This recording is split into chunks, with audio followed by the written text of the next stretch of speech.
आचार्य सुमंत की बातों में आकर सरना अब आम्रपाली को जान से मारना चाहती थी। उसने क्रोध में आचार्य को वचन देते हुए कहा, आचार्य, आज रात को ही हम आपके सामने देवी आम्रपाली का शव लेकर आएंगे, ये हमारा वचन है। इतना कहकर सरना वहां से बाहर जाने लगी। तभी आचार्य ने एकदम से उसे रोका और कहा, सरना, अब वो तुम्हारे बारे में सब कुछ जान चुकी है, तुम्हें डर नहीं लग रहा? सरना रुकी और आत्मविश्वास के साथ कहा, डरना तो उन्हें चाहिए जो गलत करते हैं, हम तो बस उस गलत इंसान को खत्म करने जा रहे हैं, इसलिए अब हमें नहीं बल्कि देवी आम्रपाली डरेंगी। आचार्य सुमंत उससे कुछ कहना चाहते थे, लेकिन वो एक पल भी नहीं रुकी और बिना पीछे पलटे वहां से निकल गई।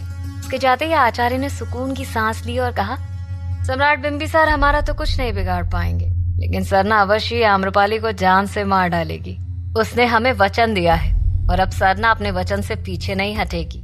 आचार्य सुमंत को पूरा विश्वास था कि आज उनका कार्य पूरा हो जाएगा। उन्होंने आगे की रणनीति सोचते हुए कहा, एक बार आम्रपाली का शव हाथ लग जाए, फिर इस सरना का खेल हम खुद खत्म कर देंगे और रानी कौशला देवी को आम्रपाली का शव सौंपकर अपना कार्य पूरा करेंगे। ऐसा कहते हुए आचार्य ने सम्राट का दिया हुआ पत्र देखा और अपने दांत पीसते हुए कहा, रानी कौशला देवी से वादा किया है, इसलिए चुप हैं, अन्यथा महाराज को आपका सारा सच बता दिया होता और तब आप हमारा कुछ भी नहीं बिगाड़ पाते सम्राट बिंबिसार, और आज भी आप हमारा कुछ नहीं बिगाड़ पाएंगे। ऐसा कहते हुए आचार्य धीरे धीरे हंसने लगे और कहते हैं, आम्रपाली को मरता हुआ छोड़कर आप हमें मारने तो नहीं आएंगे सम्राट बिंबिसार, लेकिन आज ना आप हमें मार पाएंगे और ना ही देवी आम्रपाली को बचा पाएंगे। बेचारी आम्रपाली, जिसने आपसे प्रेम भी नहीं किया और ना ही वो आपका सत्य जानती है, फिर भी आपकी वजह से मारी जाएगी। इसी दौरान जब सरना आचार्य के कक्ष से बाहर निकली थी, तब सामने से आचार्य के गुप्तचर के साथ वो दोनों आदमी भी आ रहे थे, जिनका इंतजार आचार्य कर रहे थे। ये वही थे जिन्होंने सरना को मारने की कोशिश की थी। सामने सरना को देखकर वो दोनों घबरा गए और वहीं रास्ते में रुक गए। उन्होंने आचार्य के गुप्तचर पर भड़कते हुए कहा, ये तो जीवित है, हमने तो अपने हाथों से इसे जिंदा दफनाने की कोशिश की थी, इसका मतलब तुमने और आचार्य ने मिलकर हमें फंसाने की कोशिश की है। गुप्तचर समझ गया था कि वो दोनों सरना को जीवित देखकर डर रहे हैं, इसलिए गुप्तचर ने हंसते हुए कहा, अरे डरो मत, तुम लोग भले ही इसे मारने में असफल रहे, लेकिन एक काम अच्छा किया, तुमने इसके सिर पर जो वार किया था उसकी वजह से इसकी याददाश्त चली गई है और अब ये तुम्हें पहचान नहीं पाएगी। गुप्तचर की बात सुनकर उन दोनों को हैरानी हुई और उन्होंने गुप्तचर से कहा, ये क्या कह रहे हो तुम, क्या सच में ये हमें नहीं पहचान पाएगी? गुप्तचर ने हाँ में सिर हिला दिया और आगे बढ़ने लगे। वो दोनों भी उसके पीछे पीछे आने लगे, लेकिन सरना का मजाक उड़ाते हुए उन्होंने कहा, अगर सच में ये हमें भूल गई है तो एक बार तो हमें उसे आजमाना चाहिए। ऐसा कहते हुए वो दोनों जानबूझकर सरना के सामने आने लगे। गुप्तचर ने भी उन्हें रोका नहीं। सरना अपनी आंखों में क्रोध लिए आगे बढ़ रही थी कि तभी सामने से आते हुए वो दोनों आदमी उसे दिखाई पड़े। उन दोनों का मुस्कुराता हुआ चेहरा देखकर सरना की आंखों के सामने धुंधली सी तस्वीरें आने लगी। वो तस्वीरें भी कुछ उन दोनों आदमियों की तरह थीं जो मुस्कुराते हुए उसकी तरफ देख रहे थे। सरना के सिर में अचानक दर्द होने लगा, लेकिन फिर भी वो आगे बढ़ती जा रही थी। उसके पैर लड़खड़ा रहे थे और जैसे ही वो उन दोनों आदमियों के पास पहुंची, वो किनारे चल रहे आदमी के कंधे से टकरा गई। उसके कंधे से टकराते ही सरना एक पल के लिए नीचे गिर पड़ी। उसे जमीन पर गिरते हुए देखकर आचार्य का गुप्तचर तुरंत उसके पास आया और वो दोनों आदमी भी उसे संभालने लगे। सरना की आंखों के सामने से वो दृश्य हट नहीं रहे थे, फिर भी उसने उनमें से एक आदमी का हाथ पकड़ा और अपनी जगह पर खड़ी हो गई। उस आदमी ने कहा, आप ठीक तो है ना? भले ही उसने सरना का हाल पूछा था, लेकिन उसकी आवाज सरना के कानों में पड़ते ही सरना की भौहें तन गई। उसने सामने खड़े उन दोनों आदमियों की तरफ बड़े ध्यान से देखा। वो दोनों आदमी भी सरना को गंभीर नजरों से देख रहे थे। सरना ने उन्हें सिर से लेकर पैर तक तरेड़ते हुए देखा और रहस्यमयी ढंग से कहा, ठीक है। उसके इतना कहते ही वो तीनों आपस में बातें करते हुए वहां से आगे बढ़ गए, लेकिन सरना अभी भी अपनी जगह पर खड़ी थी। उसने पलटकर उन आदमियों की तरफ देखा जिसमें एक आदमी के बाएं हाथ की कलाई में गहरा काले रंग का धब्बा बना हुआ था। ये देखने के बाद सरना ने अपने दोनों हाथों की मुट्ठी कसकर बांध ली और तेजी से चलते हुए सीधे महल के बाहर जाने लगी। शाम का वक्त हो चुका था। आम्रपाली को स्नान करवाने के पश्चात सभी दासियां उसे कक्ष में लेकर आ गई। सोम कक्ष में ही था। उसे बिल्कुल भी अंदाजा नहीं था कि आगे क्या होने वाला है। सभी दासियां एक एक करके आम्रपाली का वस्त्र बदलने लगी। देखते ही सोम ने तुरंत अपनी नजरें फेर ली और वहां से वापस बाहर की तरफ जाने लगा। उसे देखकर राजकुमारी मुकुंदा ने कहा, अरे सुलोचना, तुम क्यों शर्मा रही हो? आओ, आम्रपाली के श्रृंगार में हमारी सहायता करो। सोम की धड़कनें बढ़ी हुई थी, उसके पैर कांप रहे थे। उसने लड़खड़ाते शब्दों में राजकुमारी मुकुंदा से कहा, राजकुमारी, हमारा स्वास्थ्य ठीक नहीं है, हम बस अभी आए। सोम राजकुमारी मुकुंदा की तरफ नहीं देख रहा था।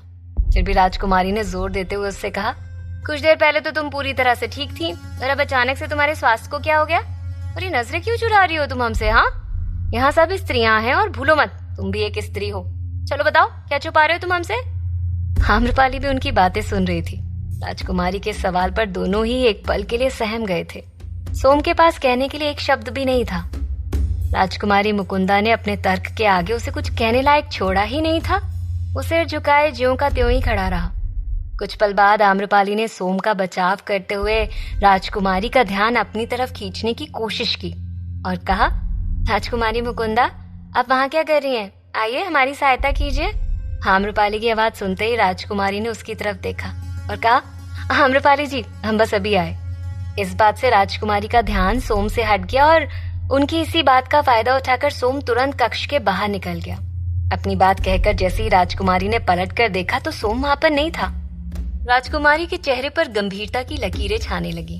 वो मनी मन खुद से कहती है, हम जानते थे तुम यहाँ नहीं रुकोगी, क्योंकि तुम कोई स्त्री नहीं बल्कि स्त्री के भेष में पुरुष हो।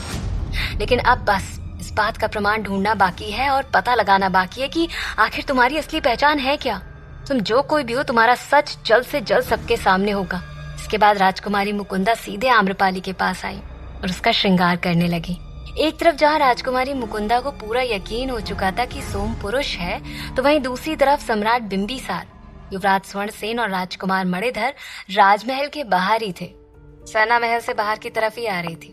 उसे देखते ही युवराज स्वर्णसेन की आंखें गंभीर होने के साथ साथ उसे मायूसी के साथ भी देख रही थी। पहले तो उन्होंने अपने मन में कहा, कभी नहीं सोचा था सरना कि तुम्हें आज अपराधी की नजर से देखना पड़ेगा। ऐसा क्या हो गया था जो तुमने आम्रपाली के साथ छल किया? इसी दौरान सम्राट की नजर भी सरना पर पड़ गई। उसे देखते ही सम्राट क्रोध में आ गए और युवराज और राजकुमार मणिधर से उसकी तरफ इशारा करते हुए कहते हैं, वो रही सरना। सरना को देखते ही राजकुमार मणिधर युवराज और सम्राट से कहते हैं, ये क्या? ये तो ऐसे चल के आ रही जैसे इसने कोई अपराध किया ही ना हो, बल्कि उसके हाव भाव से ऐसा प्रतीत हो रहा है मानो कोई युद्ध लड़ने जा रही हो। तभी युवराज ने राजकुमार से कहा, सरना की फितरत है कि वो कभी भी कोई गलत कार्य नहीं करती। यदि आचार्य ने उसे आम्रपाली के खिलाफ किया है तो अवश्य ही वो आम्रपाली को एक दोषी की नजर से देख रही है, और यही वजह है कि वो इतने विश्वास के साथ चल रही है। इसी बीच युवराज की बात को काटते हुए सम्राट ने कहा, चाहे जो भी हो, सरना ने ठीक नहीं किया है और यहाँ हम बात करके समय नहीं गवा सकते। चलिए उससे बात करते हैं। ये बोलकर सम्राट सीधे सरना की तरफ बढ़ गए। सरना आम्रपाली के महल की तरफ जा रही थी। तभी एकाएक उसके सामने सम्राट बिंबिसार, युवराज स्वर्णसेन और राजकुमार मणिधर आकर खड़े हो गए।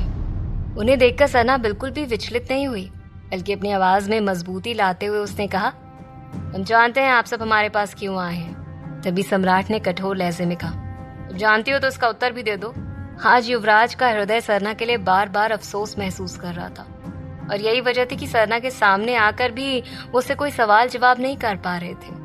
सम्राट की बात का उत्तर देते हुए सरना ने इधर उधर देखा और कहा, सारे सवाल जवाब आप यहीं बीच रास्ते में कर लेंगे या फिर महल चलें? सम्राट को सरना का सच जानने की जल्दी थी, इसलिए उन्होंने महल चलने के लिए हाँ कर दी। उन्होंने कहा, ठीक है, हम नीलपत महल चलकर बात करते हैं, लेकिन ध्यान रहे सरना, कोई भी चालाकी मत करना। इस पर सरना के पास कड़ा जवाब था। उसने कहा, चालाकी तो अपने ही कर गए, हम तो खाली कठपुतली थे, अब चालाकी कर भी लेंगे तो कोई मतलब नहीं।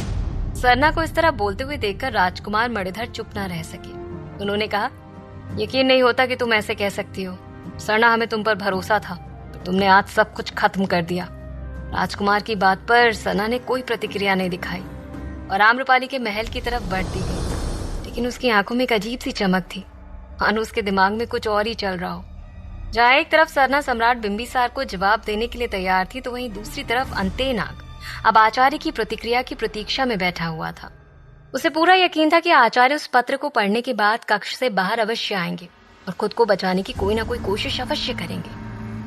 कुछ देर तक इसी तरह प्रतीक्षा करने के बाद जब अंते नाग ने देखा कि आचार्य सुमंत कक्ष से बाहर नहीं आ रहे तो उसने खुद ही निर्णय लिया कि वो आचार्य के कक्ष में जाएगा। फिर खुद से बोला, दिन ढलने वाला लेकिन आचार्य का अब तक कुछ पता नहीं चला।